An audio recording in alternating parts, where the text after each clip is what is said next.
I'm blown away by the engineering of Bitcoin. I think it's honestly incredible. All nations would have to abstain from the strategic Bitcoin fund in order for this thing to go nowhere. And as soon as one of them breaks and starts acquiring Bitcoin and they start building up their wealth, they experience all the benefits of Bitcoin and they start to reduce their exposure to fiat. They experience, the kind of runaway success of Bitcoin. All the other nation states are incentivized to jump on it and jump on it quickly. The first person to flinch is the person that's going to kick off this Bitcoin gold rush. I do think it'll be sooner rather than later. It does have that runaway potential, like a black hole that sucks everything in. It has the potential to basically kill the fiat system and move us all over to Bitcoin. If it's an infinite money glitch, then it's a black hole for fiat and it'll destroy fiat. Even if you have a political stance against Bitcoin, all of that should kind of be put to the side because it's a good engineering idea and it's a good economic idea. I hate when politics gets involved in stuff like this because it just blocks you from finding the optimal solution. It shouldn't be a political decision. It should be a mathematical one. Every time I learn something about the fiat economy, I see from an engineering point of view, this thing is going to blow up. It's just not stable.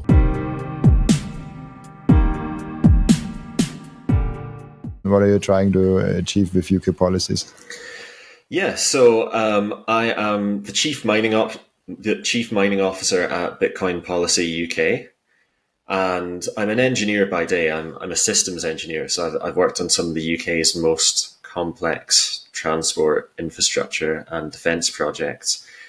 And what we're looking to do at BP UK is find ways of integrating Bitcoin, not just into the economy for, individuals to use, but into our energy grids, because there's huge potential for it there. I mean, Scotland in particular has huge amounts of wind power and offshore wind power. I think Scotland is less than 1% of Europe's population, but we have about 25% of Europe's wind power.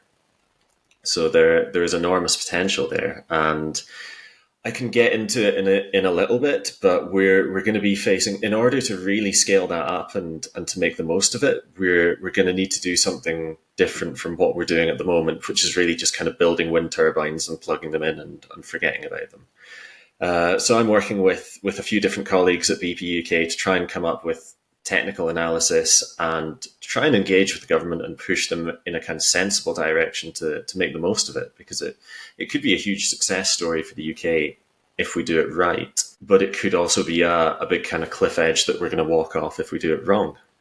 Absolutely.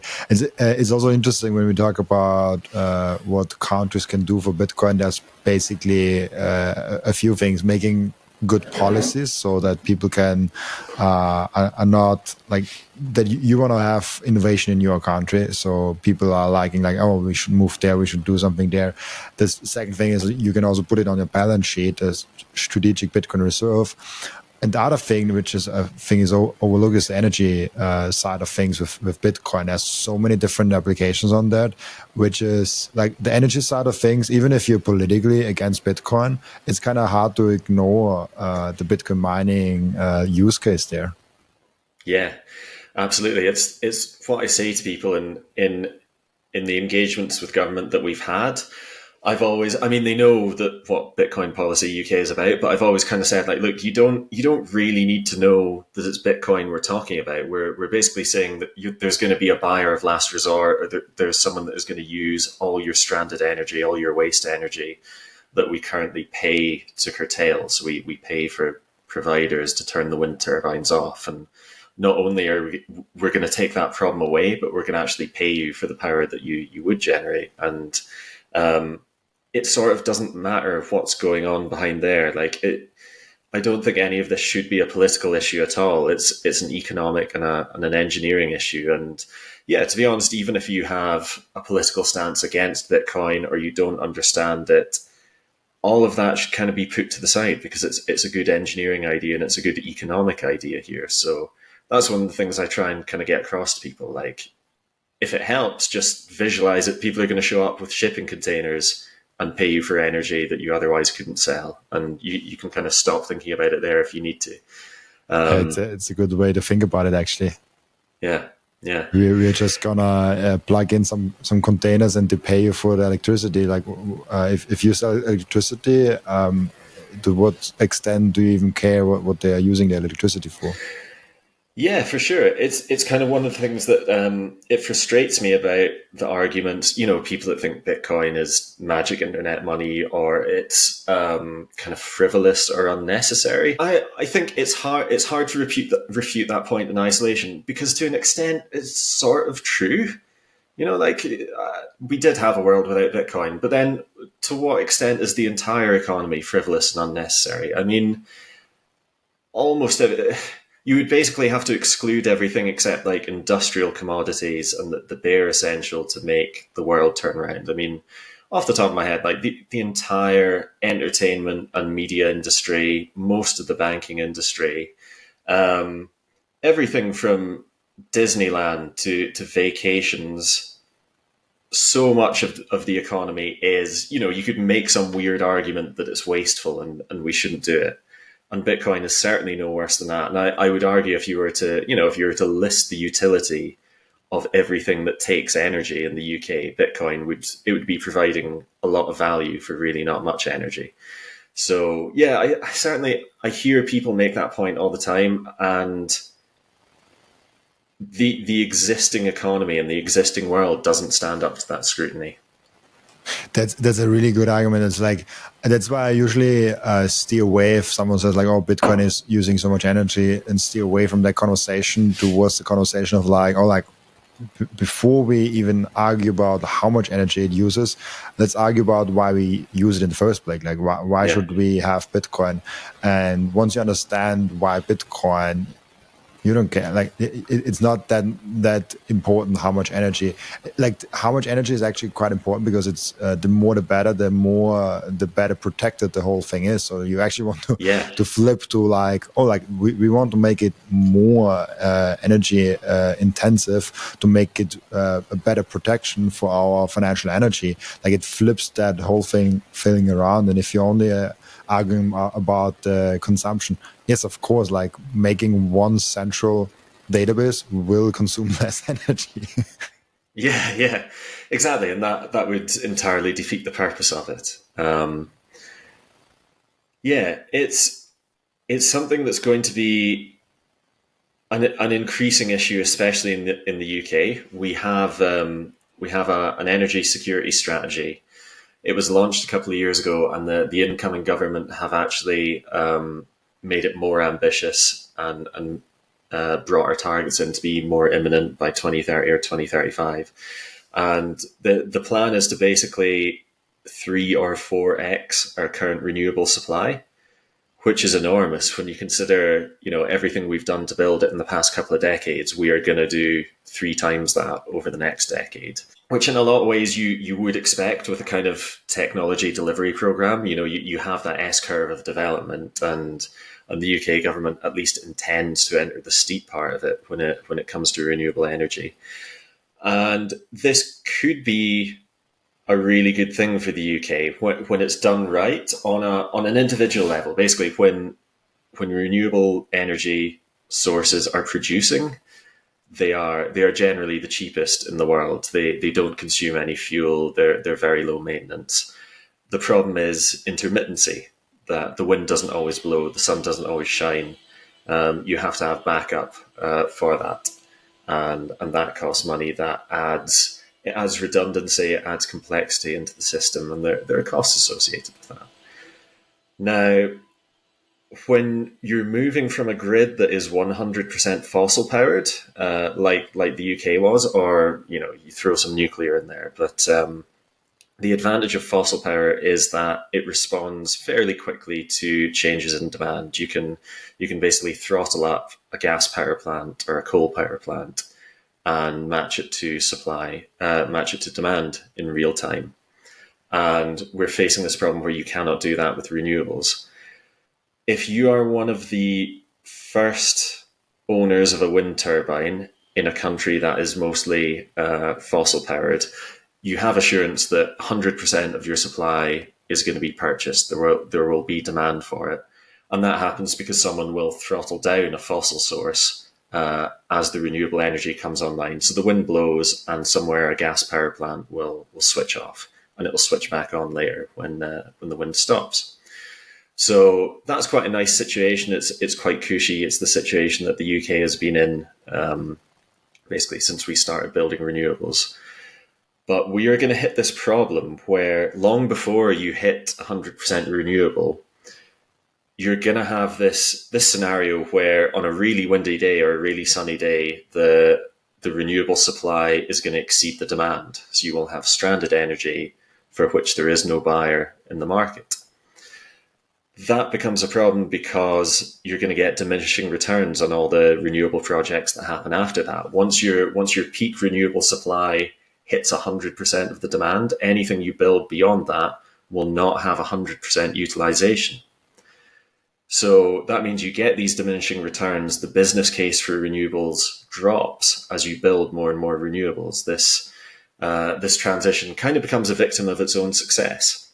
A great example of this is one of the offshore wind farms closest to where I live. Scotland has most of the wind energy in the UK, but England has most of the consumption. Getting the energy to the areas where it's needed is a problem. So you can have situations where you're having to fire up gas power plants, in southeast England when you have an excess of energy in Scotland simply because you cannot get it there. The wind turbine, I think it's one of the newest ones. I think it's Scotland's largest one. It's called Seagreen, and the curtailment, so the periods where we have to effectively switch it off and pay suppliers, compensate them for the money they would have made, is somewhere between 60 and 70%. So actually, the majority of its time is downtime. It's cost us more than £100 million so far. This is a situation that we knew it was going to happen. It's not surprising. It's not even necessarily that bad news, because if you're delivering cheap energy and you're delivering value elsewhere, your utilization isn't all that important. But it's a sign that we're going to have to tackle this problem of intermittency in order to get anywhere near where we want to be on renewable energy, and in order to lower bills for people. I mean, of the total amount of renewable energy that the UK produces, somewhere around 4% of it has to be curtailed. It's not a lot, but that is something like £750 million a year. So it's not a high percentage. It's a huge amount of cash. And if there's some way that we could keep a hold of that cash instead of paying it out effectively as compensation, we should probably do that. And is the whole thing also with what I don't understand from more the green and the left leaning forces that say like, oh, like we don't like Bitcoin, and then like, oh, but what are the most green, most renewable industries? And like Bitcoin mining is, I don't know if it's the top one, but it's definitely on the top ones. Like if it would be a country, it would be, as I'm understanding it, the most like that has the highest percentage of renewable energy, which is really fascinating. And obviously Bitcoin mining has one cost, and this is the electricity cost and the machines, but like one running cost of the machine. And this is the biggest expense for Bitcoin miners. So they go wherever the cheapest electricity is. And for me, and I'm not an expert in this has to be renewable over the long run. Yeah. So I think I hate when politics gets involved in stuff like this, because it just blocks you from finding the optimal solution. It shouldn't be a political decision. It should be a mathematical one. And yeah, I know exactly what you mean when you talk about like ideologies, obstructing one thing or maybe leading us to a suboptimal conclusion elsewhere.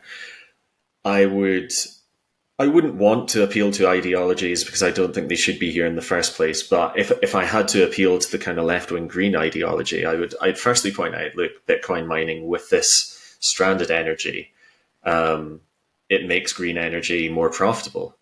It lowers the marginal cost of it because you don't have this waste product. If you can, I mean, at the moment, what the UK government does, it compensates producers for the notional energy they would have made. So that is a government subsidy, and that's basically a market distortion. That is not something that is innate to the technology. It's something artificial that we're having to put in there.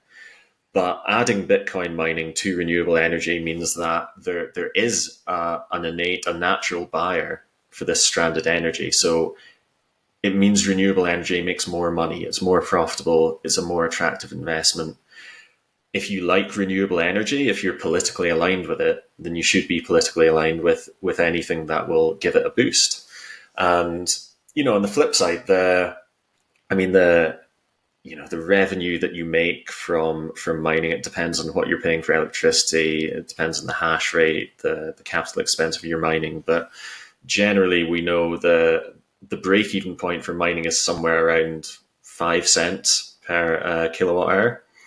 And that's extremely low. That's below anything that retail is paying generally in a developed country. It's pretty much below anything you can do with fossil fuels in a developed country, at least. So again, Bitcoin mining is, profitably increasingly difficult or impossible to do with fossil fuels. So this is something that gives renewables a boost, and it doesn't give fossil fuels a boost. It's not just an increase in demand for energy across the board. It's an increase in demand for the very cheapest energy in the world, which tends to be renewable energy. And you kind of mentioned it earlier, like most buyers of electricity do not discriminate against where the electricity comes from. Like you turn your toaster on, you don't know or care who generated those electrons and what fuel they used. And Bitcoin miners they're one of the few consumers that actually do care where their electricity came from. Interesting. How does nuclear come into this? I mean, I know that in Austria and Germany, it's like probably like one of the only kind of silos in the world that are very much against nuclear. I'm not, but nuclear seems to be an amazing solution, also paired with Bitcoin mining and for energy in the future. I think even Trump mentioned it in his speech in the how's that word? Spelled like inauguration speech. Yeah. Really interesting stuff happens with the economics of nuclear in the construction. So the UK is currently having huge problems with nuclear. Kind of similar to Germany, we have nuclear plants they're coming to the end of their service life, and we are trying to build more nuclear plants to replace them. There's probably going to be a gap because of poor planning from the government. But the cost of nuclear is generally very high because of safety, and the UK is experiencing enormous cost overruns. And you hit this fiat problem where the UK's cost of borrowing is quite high, inflation is quite high. That really didn't help. Nuclear plants, because they are so expensive, they take decades to develop and they operate for decades.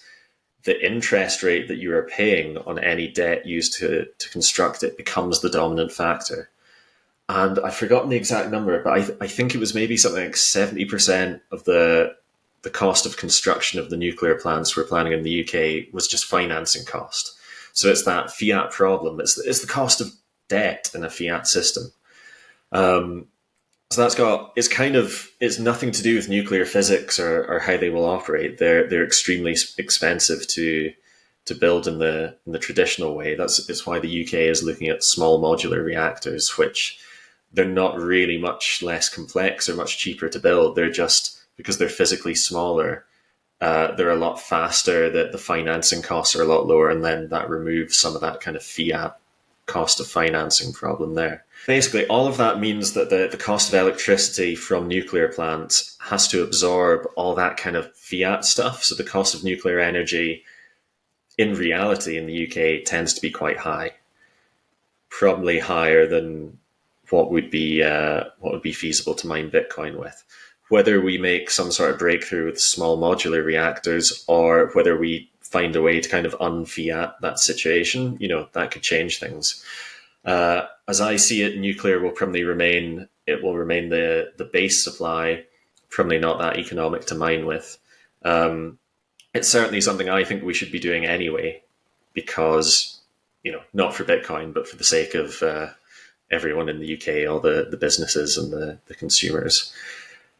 And certainly I think I don't know a lot about the energy scene in Germany, but they seem to have had this problem. It seems to be an ideological problem, not an engineering problem, where they simply they brought their old power plants offline before they really had anything to replace them. And yeah, that's just straightforwardly not a good idea at all, nor is being reliant on hostile foreign nations for your supply of fossil fuels.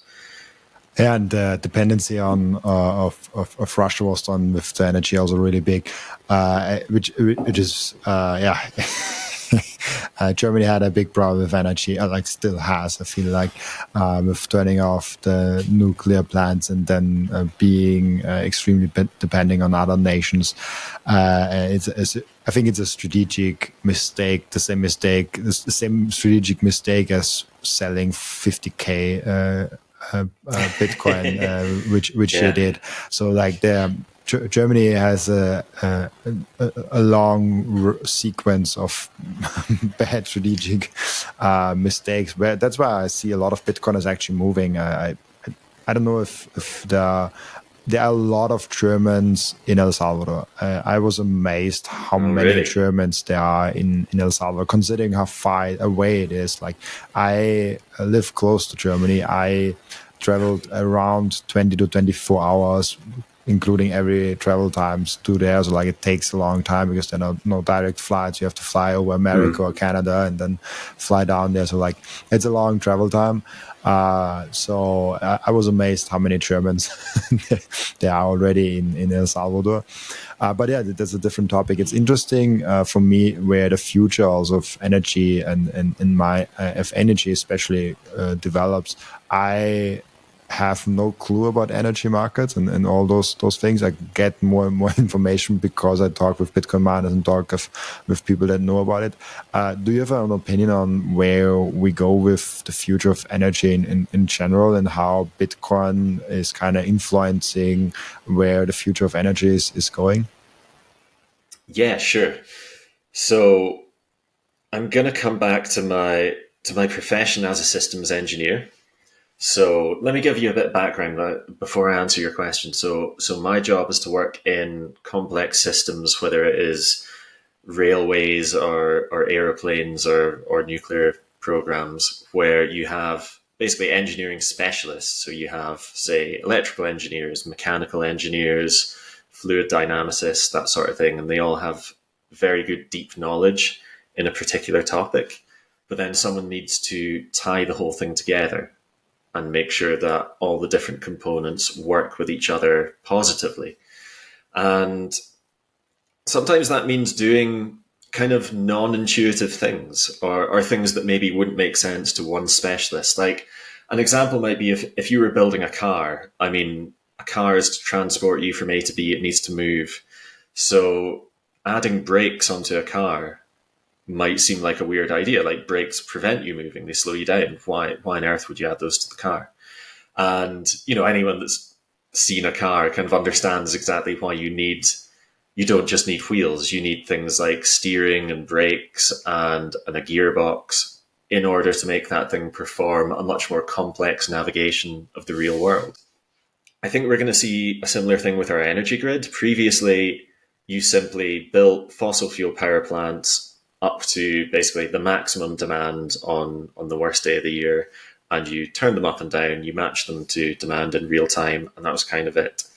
It was a fairly simple, I'm not even sure I'd call it a system. It was just a fairly simple kind of like input output sort of arrangement.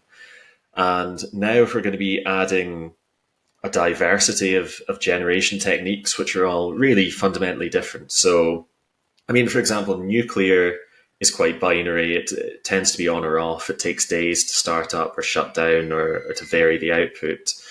Um, Fossil fuels, like I said, they can be throttled within seconds or tens of seconds.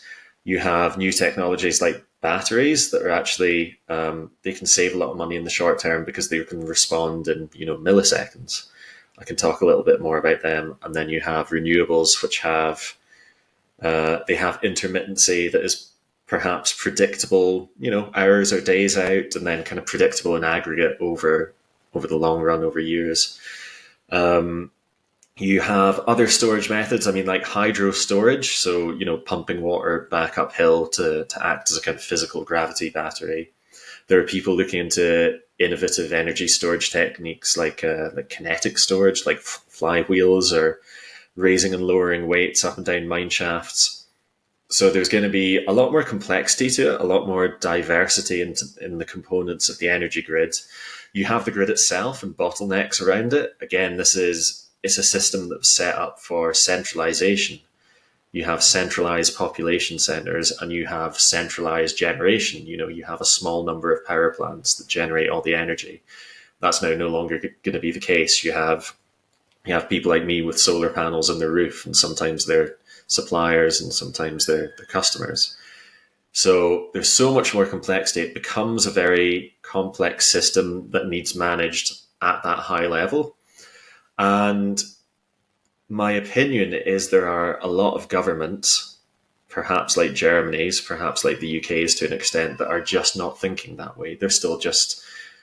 They're thinking in a very linear way of just, I don't know, build power plants. If we need more power, just build another wind turbine. And it's just not going to work like that. It's going to need to be managed in a much more complex way. So yeah, like the whole thing of it is really complex. I love so I love that you explained what a system engineer is, because this would have been one of my next questions, like what a systems engineer actually is doing. How does a system engineer look at Bitcoin, the whole system of the Bitcoin design, kind of? How do you look at that, and what is the genius in this whole design? Yeah, I love it. It was looking at it as a systems engineer that allowed me to first get into it. So I got into it in, I think, 2013. And back then, like, I can't code and I didn't know anything about economics. So the only way I could kind of assess it was as an engineer. So I looked at the way it self-adjusts so beautifully, like the hash rate versus the difficulty, the decentralization, which actually makes it stronger. Something we look for in engineering is whether something has a natural stability, which it's always kind of hard to explain, but you'll know exactly what I mean. So, like, if you were to balance an object on the tip of your finger that is naturally unstable, it will tend to fall off. It's almost like entropy. It's like anything that pushes it one way, it will experience a self-reinforcing behavior without anyone pushing it or controlling it, and will tend towards dysfunction. Like you balance something in your finger, it'll fall off and hit the floor. And then there are things like natural stability. A physical example of that would be if you put a ball in a dish, it will naturally fall to the lowest point in the dish, and if you pull it up, it will roll back down. So that is something that is naturally stable. It will always revert to basically a central point and stop moving. And you want to design that into all your systems as an engineer. You probably don't really know it, but your car is naturally stable. If you take your hands off the wheel, the steering wheel will rotate to a central point. Your car will go in a straight line. If it was unstable, your car, if you let go of the wheel, it would, turn or flip over or whatever. If you've ever seen video, or if you've ever experienced a car fishtailing, where like the back wheels slide out to one side and then you overcorrect and they slide out even further the other way. So despite you being in control, or at least trying to control the car, it fishtails and eventually, you wipe out and you crash off the road. That's because you basically hit a set of conditions where there was dynamic instability. And that's what you want to try and design out of a system, because that's really dangerous. Anything that enters a feedback loop, whether it's a car fishtailing or, a nuclear reactor will naturally melt down or explode. You need tight control to keep it on track. Systems engineers try and fundamentally design all that stuff out. And again, that's something that you cannot do that at a component level. So you cannot look at a car and say, okay, how do I design the seats so that this car doesn't fishtail? How do I design the tires so it doesn't fishtail? None of that's going to work. You have to understand exactly how the car moves, how all the systems interact together on a dynamic level in order to make those sorts of design decisions. So yeah, I heard about Bitcoin one day and I spent an afternoon reading about it. And everything I learned about it, all I could see was this natural stability. Any sort of disturbance would either strengthen it or it would revert back to a stable state, relatively quickly. And I didn't know where Bitcoin was going to go or what it was going to do. But I firstly thought, like, look, this thing, it's not going to go away, because it's naturally stable. You can kind of push it off course. You can try and influence the price. You can ban it in certain areas, but it's not going to do it that much harm. And I also thought, like, okay, thinking you have a global money that is dynamically stable, unlike fiat. My thesis back then when I bought Bitcoin was like, well, I don't know what I'm going to do with this, but I doubt it's going to be useless. Like, what is the probability that global money that is dynamically stable, no one ever finds a use for it? What are the odds of that? The odds of it would be tiny. So it was kind of a leap of faith, but like an informed one from an engineering mindset. How has this changed since then? I don't know like what year this was, but like how has this changed since then, your thesis, or like evolved? No, because the code hasn't changed. The fundamental properties of Bitcoin hasn't changed. I mean, we have all changed around it. The world has positioned itself around Bitcoin, and we now do a lot more things with it. We use it in loads of different ways. There are companies, there are, layer 2 solutions. But on a fundamental level, like if you imagine Bitcoin as a machine, it hasn't changed. My thesis on the rest of the economy, the fiat economy, has changed since 2013, because the more I learn about it, the more worried I get about it. Because everywhere you look, you see dynamic instability, in that there is, for example, there is no limit to the amount of fiat. So we could print fiat, and we could also destroy fiat. It could go either way, but really the political incentives are always to give people money, to give people handouts, to expand public services, to cut taxes in a way that pushes you into this unstable feedback loop, almost like a fishtailing, which I think we're kind of seeing in the economy now. And, people, I don't know, people get very angry at politicians. Some people get conspiratorial about it. And, I'm angry at politicians as well, but that's really just the inherent properties of the system. The incentives strongly push you towards printing money. The incentives, you're just not incentivized to destroy money, to reverse the money printer, to stabilize fiat. Especially, I mean, this is something Peter McCormack talks about a lot. If you're on a 4 or 5 year election cycle, the benefits of printing money are huge and immediate. The benefits of destroying money, they would be huge, but they'll be very long term and very unpopular in the short term. And if you're a politician, or frankly, if you're a human with a finite career, making those very long term decisions is just not something you're incentivized to do at all. So the fiat system is full of these broken incentives. And I think this is something Lynn Alden's very good at talking about, and she understands the economy much, much better than I do. But every time I learn something about the fiat economy, I see from an engineering point of view, this thing is going to blow up.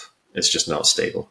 I partnered up with Coin Vigilante. This is the most beautiful Bitcoin timepiece that I ever saw created by anyone. Look at that beauty. I love it so much. Coin Vigilante made a perfect Bitcoin watch. That's the perfect, subtle, elegant way to go out there and show that you are a Bitcoiner. And that watch brand is Bitcoin only. And Coin Vigilante just dropped a completely new and amazing Genesis edition of their watch collections. You have the date of the first ever mined Bitcoin block in there, and of course also the block height and which epoch we are currently in. I love the level of detail they put in this masterpiece, and make sure to check out those amazing Coin Vigilante timepieces down in the descriptions. I love those watches so much. If you watch or listen to my podcast on a regular basis, I guess you already bought some Bitcoin. And now the most important step is to keep their Bitcoin. Keep them secure in a hardware wallet. My personal recommendation for hardware wallet is the BitBox. It's super secure. It's simple to set up. It's also a perfect gift for a friend who has still their Bitcoin on an exchange. And you can get a 5% discount with the code Robin at the checkout. Visit bitbox.swiss/Robin to get your BitBox. And the next step is to really level up your sovereignty as an individual. You have to have the most secure self-custody setup. You have to secure your own devices. You have to protect your privacy. You have to set up an inheritance plan. And depending on where you live, you even want to have a plan B, a citizenship where you can move in case something goes really, really wrong. And through all those steps, the Bitcoin way is guiding you through step by step. And if you visit thebitcoinway.com/partners/Robin, you even get a 30-minute free call to find out how you can level up your sovereignty. And it's kind of amazing to see, like, I follow the numbers of the United States, I follow the numbers of Austria, I follow the numbers of different kind of regions, and I'm like, oh, that country doubled the debt in like 5-6 years. That country is doing that.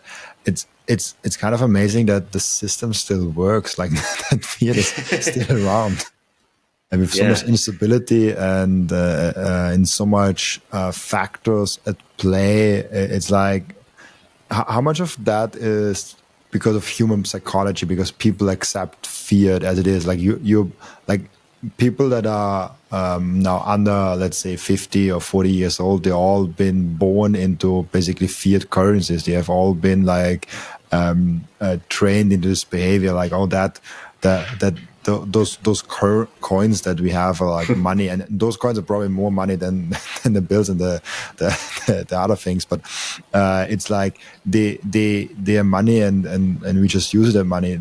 How much does this human psychology play also in that Fiat design? Yeah, for sure. I think it's a huge element of it. There's something very sinister about a system that is controlled by a group of humans. Now, if you've ever been on a committee, or I don't know, even a group of friends trying to decide where to go for dinner, like reaching that consensus as a bunch of humans is very slow.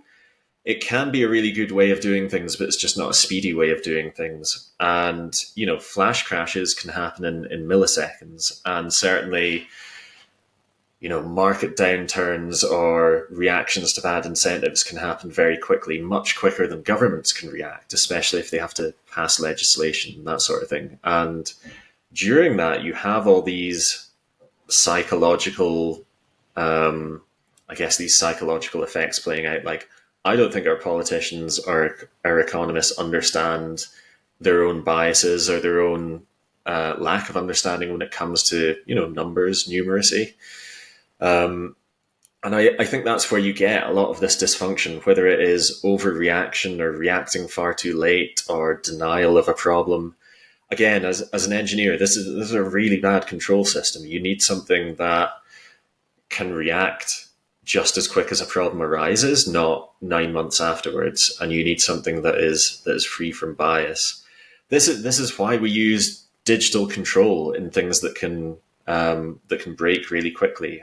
I mean, going back to the nuclear power plant analogy, like a nuclear reactor is held on the point of criticality all its life, and if it goes one way, it will the reactions will go exponential and it'll explode or it'll melt down. If it goes the other way, the reactions will they'll go basically negative exponential. They'll die off very quickly.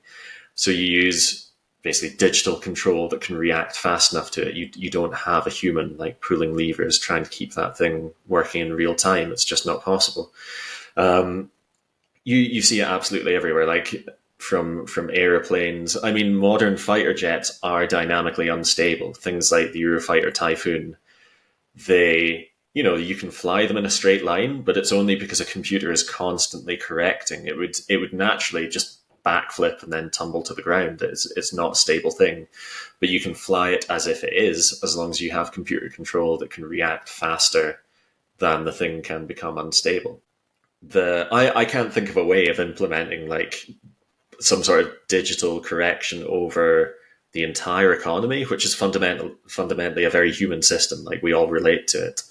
So for me, the only other solution is to hard code out those instabilities. Like I do not think the economy can be managed where we don't have these booms and busts and everything going exponential, which is, as you pointed out, we're really seeing us hitting that steep part of the exponential curves in various sectors like deficit and government debt. So I don't think it's possible to control that, but I think it's possible to hard code that problem out. Do you think that the difficulty adjustment is kind of the natural stabilizer of Bitcoin? Yeah, for sure. And I think there are more subtle ones, like the decentralization, the fact that, to be honest, the fact that the 51% attack destroys the credibility of the asset that you're investing in. So good actors are incentivized to avoid it, and bad actors it becomes basically impossible to do. So you see a lot of these feedback loops pushing things in the right way. Like the difficulty adjustment and the hash rate prevents, for starters, it prevents all the coins being mined at once, which would then, I don't know, I think, Bitcoin would be over and done with, and it would remove a lot of the beauty of it. So having a steady supply, no matter how much effort you put into it, I think is very important. And it creates all that really interesting game theory stuff where miners it creates the solution to the energy stuff I was talking about, where all of a sudden, if the supply is constrained, but the effort you put into finding it isn't, you're incentivized to be big and efficient. You're incentivized to have the biggest mine you can possibly have for the lowest capital cost and the lowest operating cost. So I'm blown away by the engineering of Bitcoin. I think it's honestly incredible, because if there are any one of these aspects that led to a runaway behavior, that led to a meltdown, it wouldn't work. The code would have executed for, I don't know, minutes, days, months, years, and then it would have eventually gone into dysfunction. It would have been inevitable. I don't know when, but I can tell you it would have happened. So, I have no idea who Satoshi is. I don't have any particular theories over who he is, but I think it's absolutely incredible that he nailed every possible source of instability, every possible attack vector on his first go. Because, if you think of any other technology, whether it's an airplane or a computer, you usually spend a couple of decades with like a really shit version of it that doesn't work, and it's a kind of interesting principle, but it's got critical flaws that mean it's useless for everyone. But Bitcoin, he hit a home run on his first shot and then disappeared. And to me, that's amazing. It's such an amazing story. It's such a masterful invention. It blows my mind every time I think about it. It's the genius of aligning incentives and making everyone kind of working together. And even if you're a bad actor, you kind of incentivize to be a good actor. It's a stroke of genius. I love that. Yeah, really cool. It's super. One thing about the system engineers, I'm also interested. Do you think that Bitcoin is truly anti-fragile? Is there like from a system engineering standpoint, nothing that kind of comes into his way, something that could bring Bitcoin out of this stable state? Yeah, I've never found anything that approaches that. I'm not quite sure if it meets the technical definition of anti-fragile, because it kind of depends how you define strength. But certainly there are so many anti-fragile traits across all the incentives, and one of the most interesting things I think about it, it's got an anti-fragile spirit to it, where the more useful it becomes, the more valuable it becomes. And most networks, most technologies, most machines, if you want to use more of it, it becomes bigger and more expensive. So if you're creating a telecoms network, this is there's a law named after someone, and I've forgotten who it was. But if you create a telecoms network, it becomes more expensive to manage all the different connections in a centralized manner. So the usefulness goes up, but the costs of it, like the marginal costs, also go up. And that doesn't happen with Bitcoin. It is the way a decentralized network works. It doesn't really become any more complex to run this thing. The code stays the same. So as it becomes more useful to people and more people start using it, it becomes more valuable, both in terms of like the actual price of Bitcoin and the kind of the notional utility of it as a store of value, as a payment method, as a way of, deriving value from stranded energy. And you don't get a corresponding increase in cost or inefficiency, which is incredible. So I don't think that's quite what anti-fragile is, but I know what you mean, and yes, it has those kind of anti-fragile properties. To be honest, this is my kind of one belief about Bitcoin that makes me sound a bit crazy. It reminds me a little bit of when an animal eats fruit and spreads the seeds around. So, a plant will grow fruit that is of no particular benefit to itself, and an animal will eat it. The animal will benefit, and then it will spread the seeds around, and you get more of the plant that creates more fruit, more value to the animals. You get more animals, etc., etc. You get this like symbiotic relationship between the fruit-bearing plant and the animal, and I actually think that's quite a good analogy for Bitcoin. Like, I'm not saying it's life, but I'm saying technologies don't incentivize their own construction like that. There's nothing else I can think of that automatically rewards you if you participate or help it spread the network. So that's one of the key features of Bitcoin. It's not even a key feature of Bitcoin. It's a key feature of Bitcoin coupled with humans. It's something that doesn't exist in one or the other in isolation. It's a systematic feature of Bitcoin, and I think that's probably the most important property. So that's kind of anti-fragile at a societal level. That's why it's so interesting to think about like who Satoshi Nakamoto was and how far ahead he thought about those things, like how far he thought about the human things about already in Bitcoin. Do you foresee any system changes to Bitcoin outside of building ecosystem with layer 2s and stuff like that? I'm not even going to speculate on that because I'm aware we are what are we, 15 years into it? Again, if you think of like what did computers look like 15 years after their invention, what did the aeroplane look like? You probably would have never predicted the breadth and the direction of change. Kind of similar to how I got into it in 2013. Like, I don't really know where Bitcoin's going to go, but I think we could see it doing amazing things that you would just never predict. I mean, like the energy grid thing is one of them. I can't see any failure cases. The absolute worst thing I could imagine happening to it would just be stagnation for a certain period, because that has happened with certain things. Like if you look at the space race and our progress into space, it was kind of driven by the arms race between Russia and the USA. And when the Cold War started coming to an end, that incentive disappeared. And although, we did loads of stuff with, satellites and the space shuttle, we didn't really venture out that further into space. And it's only just now kind of picking up with things like SpaceX and possible expeditions to Mars. So we basically took, 50 years off of serious space exploration. It didn't get worse, but we didn't go further. The worst I could see happening to Bitcoin would be something like that. Like, to be honest, if the fiat system, if we manage to kind of, a broken clock is right twice a day, if we manage to hit upon a coincidental period of stability in the fiat system, I could see Bitcoin maybe not developing that far during that time. I think the probability of that is extremely low.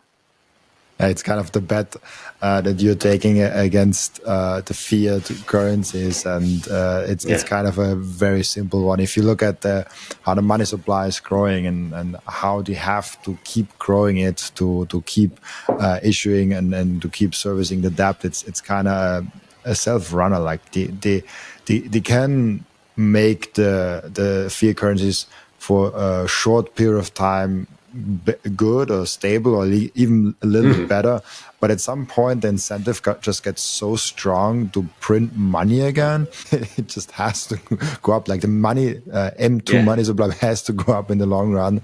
It's almost impossible to do it otherwise. The human incentives just play really nicely in there. And yeah, if Bitcoin, like if Bitcoin, like I don't think that will happen. But if Bitcoin comes to the world and fixes the money, but Bitcoin itself disappears, then Bitcoin would have succeeded in my way. Like if Bitcoin came and kind of fixed fiat money, I don't think that's possible. I think there's like a 0% chance of getting there. But even if that would be the case, that would be like a success story for me in my eyes for Bitcoin in that sense, if you know what I mean. So you mean like if the fact the fiat system had to compete with Bitcoin made fiat behave itself? Yeah. Yeah, that would, I guess it would be nice. It would be nice not to need the lifeboat of Bitcoin. Yeah, that would be, I guess that would be the other sort of technical failure case. But I know exactly what you mean. It would be a success for the people of Earth. So yeah. Absolutely, yeah. Like a bit. Obviously, there's a bigger and bigger crowd in Bitcoin that wants to have number graph technology. They're in it for the money, especially now. TradFi coming, ETFs are coming, and stuff like that. And yeah, maybe it'll also be interesting for to touch on that a little bit later. But that's kind of like the crowd of like, oh, we want number graph technology. The people that never have their Bitcoin outside of an exchange, never outside of the banking app, never outside of the ETFs. They just want to number graph technology. Maybe they don't want to even fix the money, but they still want to fix the store of value side of things. So even that is a thing. But like Bitcoin fixes way more than just inflation. Like that's a weird argument for me because Bitcoin then also has to incentivize the fiat currencies to be decentralized and to be self-custodial and stuff like that. I'm taking that back. It was kind of a weird thing, a weird tangent there. But yeah, like I think definitely that will be interesting. How do you maybe ETFs, and now today there was some tweets going around. I don't know if actually something happened with strategic Bitcoin reserves. And Lumis did tweeted something. How do you see the coming years for Bitcoin and now nation states apparently competing for sats? Yeah, so do you know, I've still not formed an opinion on things like ETFs and kind of TradFi getting involved. I see both sides. On the one hand, I see if they further Bitcoin, if they allow your mom and dad to get involved easily in a way where they're somewhat protected and it's they're less open to scams, I see that as a good thing. I also see the whole like regulatory capture and KYC and the fact it's almost like it's like running an old version of Windows on a new MacBook. You're kind of defeating the purpose of it. Like you're running fiat on Bitcoin. So I get that argument as well. And to be honest, like I think it's too early to figure out if it was in aggregate a good decision or a bad decision. Certainly, it's made number go up. So it appears to be a good decision in the short run. Yeah, the incentive of the nation states and the strategic Bitcoin reserve, like I see that as fairly inevitable as well. And just like you said, all nations, it's an unstable situation. Like all nations would have to abstain from the strategic Bitcoin fund in order for this thing to go nowhere. And as soon as one of them breaks and starts acquiring Bitcoin, and they start building up their wealth, they experience all the benefits of Bitcoin, and they start to reduce their exposure to fiat. They experience, the kind of runaway success of Bitcoin. All the other nation states are incentivized to jump on it and jump on it quickly. It's just a big game theory thing. It's the first person to flinch is the person that's going to kick off this Bitcoin gold rush. So I do see it as kind of inevitable. Not, I don't know that much about global politics, but just because it's so unstable, like I can't see it persisting that way forever. So I can't tell you if it's going to be announced today or I don't know, maybe it'll take a lifetime before anyone does anything like that. But I do think it'll be sooner rather than later. I think what MicroStrategy is doing is really interesting. It's the only thing going on in Bitcoin that scares me, and it scares me in a kind of a good way and a bad way, because I don't know if people understand the convertible bonds and what he's doing at a system level. Have you? I take it you've heard of this. Their bonds and Yeah, absolutely. I don't think I fully grasp what he's doing, and I don't fully grasp the finances of that, because I think you really have to study that in, in detail. But we had multiple podcasts. Obviously, you're now 379th podcast guest. So we had in the last year multiple ones, also talking about MicroStrategy, but. I wouldn't be comfortable explaining convertible notes to someone else.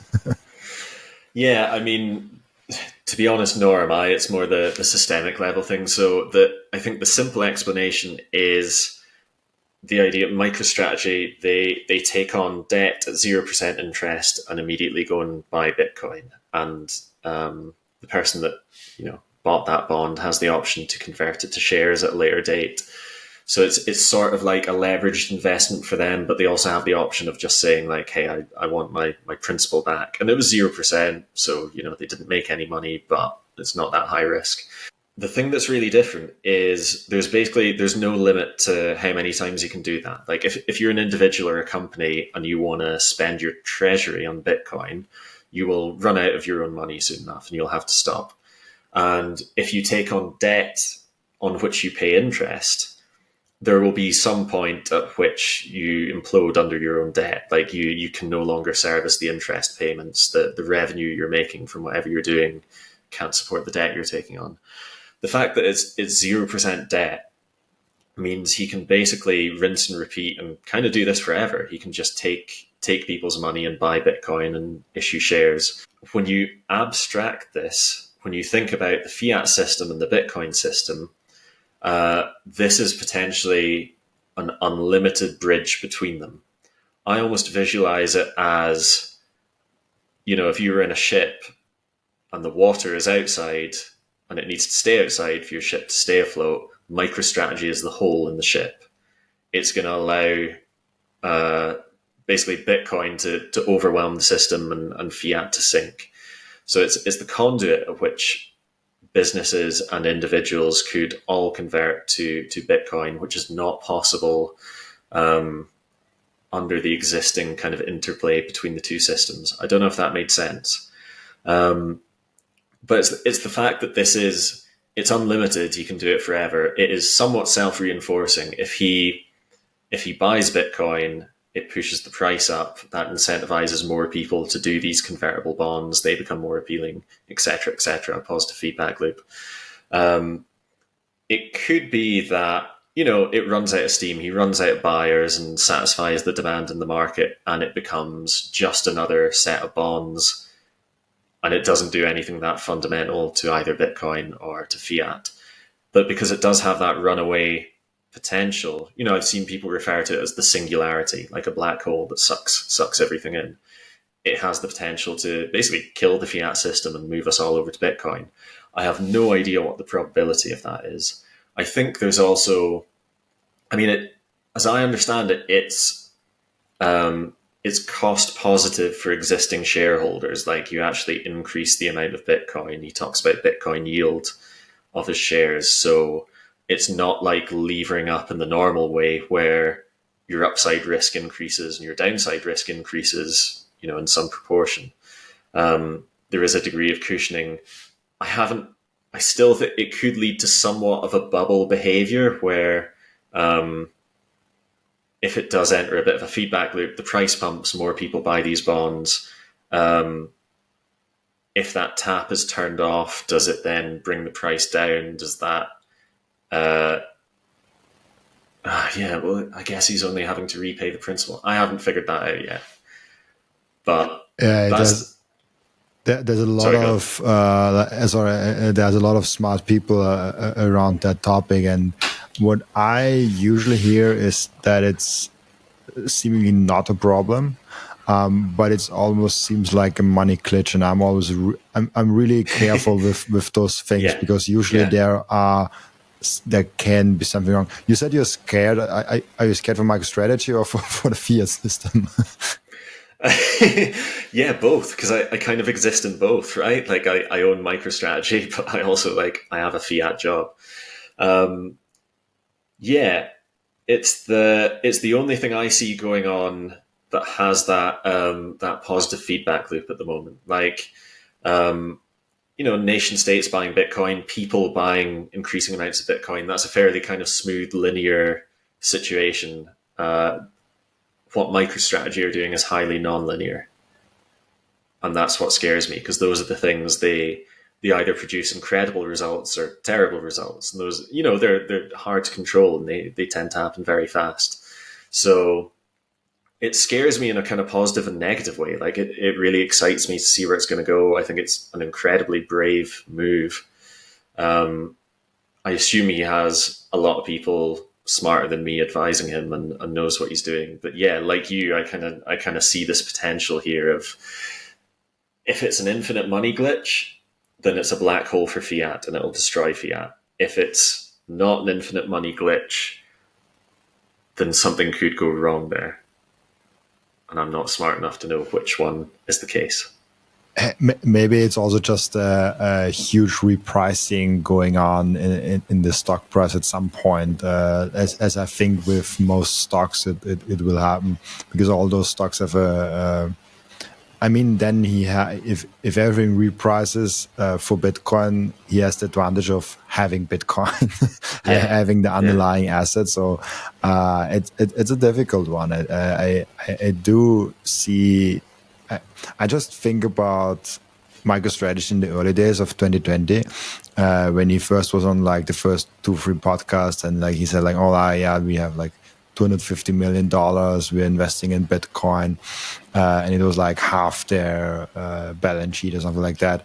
And now he talks about $42 billion of like yeah, convertible notes. I'm like, those numbers got really quickly really big, and I'm not smart enough to judge if that's genius or a bubble. Like I'm simply don't have the brain capacity to do that I'm currently. the same. But yeah, like it's something that that's something that I'm very looking forward of. Like, how does MicroStrategy look in 20 years? Like, then we know it. Like in 20 years, we know what kind of a play it is. It can go good for like 5 10 years, but not in like 25 30 years like that. And that's a time frame you kind of see more of the trend going on. Yeah, for sure, for sure. I always think someone needs to do it because history is full of people that they ran these crazy experiments. They jumped off cliffs to test parachutes. They performed surgery on themselves. Like you've kind of got to find out the hard way. So I'm really excited to see how it plays out, and I think it needs to be done. Absolutely. One more question on the strategic Bitcoin reserve front.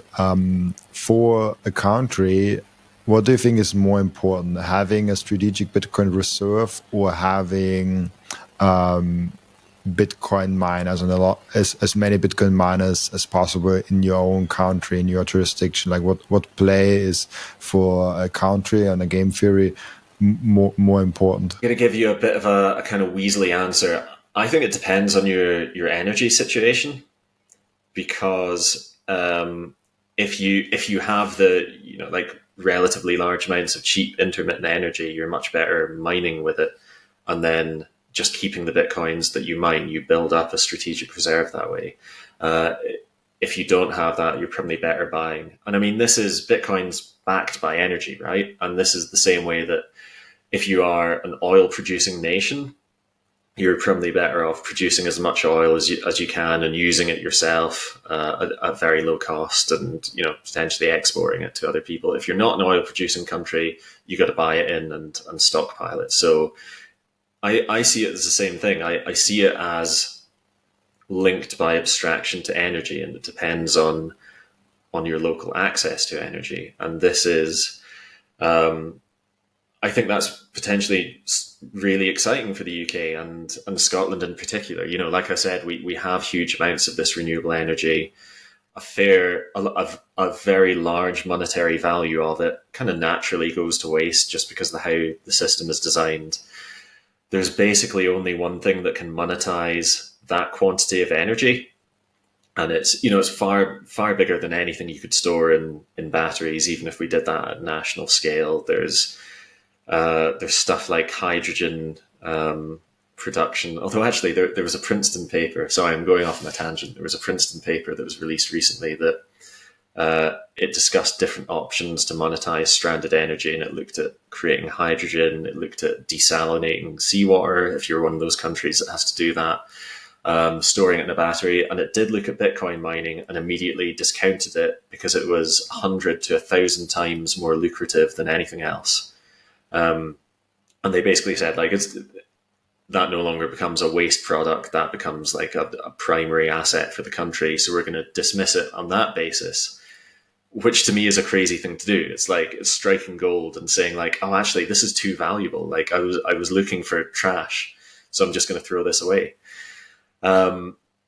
So I think a country like the UK, it should feel like California did in the 1850s, or somewhere like Dubai did in the 1960s. Like we have abundant amounts of renewable energy that is cheap. It's very cheap if we build the system right at a strategic level. It could be less cheap if we get that wrong. We have waste from that system that we can monetize.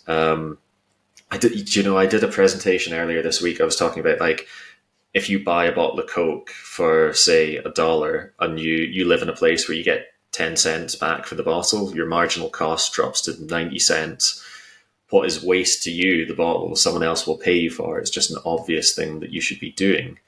And, you can talk about waste and avoiding waste in the first place, but if you can recycle it, if you can find someone that wants that waste, and for them it's not waste, it's a source of revenue, that becomes a kind of closed loop system where, arguably there is no waste because you're reusing all the stuff that the primary user didn't need. And that's what we could do with energy in the UK. So I think the UK should be engaging with mining companies. We should be licensing out Bitcoin farms alongside the licensing we do for renewable projects.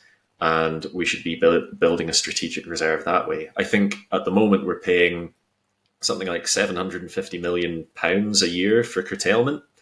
So that's a complete loss to the taxpayer and the bill payer. And that's going to rise to something like 3 or 4 billion if we're going to, 3x our renewable energy. And that could turn from a cost into a revenue. We could be mining Bitcoin with that. So not only would that subsidy, would that compensation payment disappear, but you would have an asset at the end of it because you would be monetizing that waste.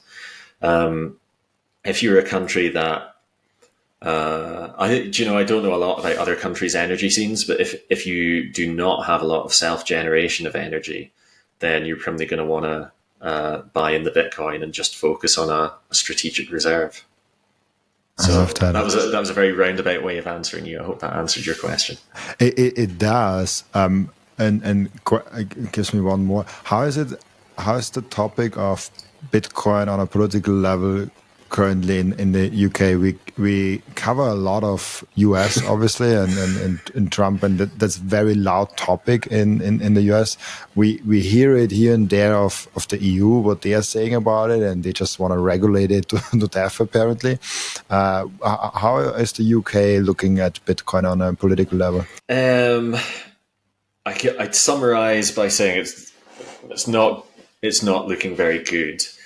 It tends to be very, very up and down dependent on the individual you speak to. I mean, the previous government made a lot of statements about making the UK a crypto hub, about making us a world leader in, crypto and crypto technology. And then, we've had all this very restrictive legislation. A lot of it, I would say, hinders, legitimate investors and legitimate businesses and miners much more than it actually protects people from real harm.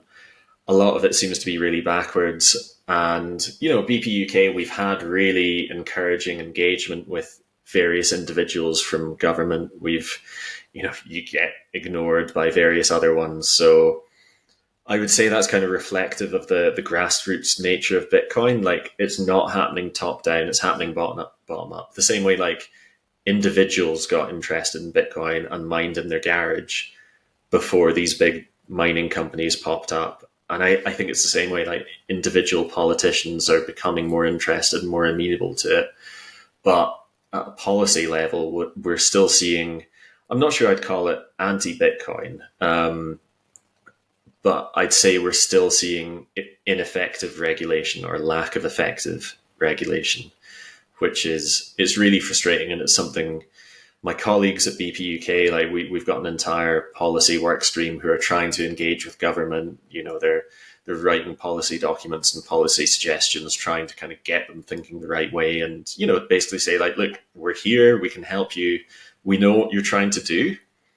We understand the spirit of what it is you're trying to do with these regulations, but we can tell you what they're actually doing. We can tell you the effect, and then we can tell you maybe how to better achieve the upsides of your policies, of your ideologies, and maybe not implement the downsides that we're getting. That's amazing. It's great work that you're doing. I love that, because we have to kind of infiltrate that from all the sides we can possibly can infiltrate that. Really cool. I asked each and every one of my guests one question towards the end of the podcast, and the question is, what can we learn from you besides Bitcoin? What you can learn from me, I'm a deeply boring person, so you can learn a lot of engineering stuff from me. Amazing engineering facts that probably aren't interesting to other people. Like, to be honest, a lot of the stuff we take for granted around us, the fact that it works is a miracle. And I guess this isn't even a fact, but what I would say to people, when you think about the energy grid and the modern lives we have, and when you think about the obstacles to Bitcoin adoption that we're currently facing, I think a lot of people get really pessimistic, and they get pessimistic about the state of the world and the work we have to do on renewables. But I would point out, 150 years ago, we would all be fetching water from a well. And the fact that we brought running water into every house and, sewage pipes to take the sewage away. And then we added things like gas. Pressurized gas to the whole country 24/7 with no interruptions. That's incredible. And then we did the same for electricity. Like, how often do you get power cuts? And the fact that we match supply and demand in real time with fossil fuels, dug from the Earth's crust and piped across the world and shipped across the world, and you just flick a light switch and it's seamless. And we did telecoms as well, and, delivered petrol or gasoline to petrol stations, and everyone drives a car. Like, the scale of the deployment of utilities to every household and business in the developed world is absolutely mind-boggling. And the fact that any of it works reliably is incredible. And I guess I would say to people, when we think about renewables and the problems and the intermittency and Bitcoin and fiat system and payment networks, we have done far more impressive stuff than that in the last couple of centuries. There's a lot of work to do, but the human race has done far more difficult things, and we're all enjoying it in our homes right now. So I have every confidence that we'll get there. I love that. It's sometimes when you think about things from an engineering perspective, you're like, how does this actually work? And you dive deeper and like, oh, like, I'm even more amazed. Like, how does this actually work? Yeah. Like, it's sometimes like miracles after miracles, and how far we have come, and what was not possible like 100 years ago, and what is now possible. It's kind of amazing. Yeah, really cool. We have an end routine in the podcast where the previous guest asked a question for the next guest without knowing who the next guest is. Question is an interesting one. Do we get a strategic Bitcoin reserve in 2025? I guess he means America. I'm gonna say yes. I don't know what probability I'd assign to it. I'd maybe say 50-50, but I'm feeling lucky. I'm going to say yes. Nice. Perfect. And thank you so much, Nick, for being on and for taking the time. Before I let you go, where can people find you, ask you questions, and reach out to you? Yeah, I'm on Twitter. I'm on as Darth Peebles, and I think that's probably the best way to do it. You can contact BP UK. We have a website, and we publish articles on that. I publish stuff on mining and energy, and I've actually got a new paper on something cool involving a Caribbean island that I think it should be going up in the next couple of days. So check out the Bitcoin Policy UK website, and yeah, contact me on Twitter. Thank you so much for taking the time. Thank you. Thank you so much for everyone that is watching and listening, for joining us today. As always, I'll be back tomorrow with another episode. Bye-bye.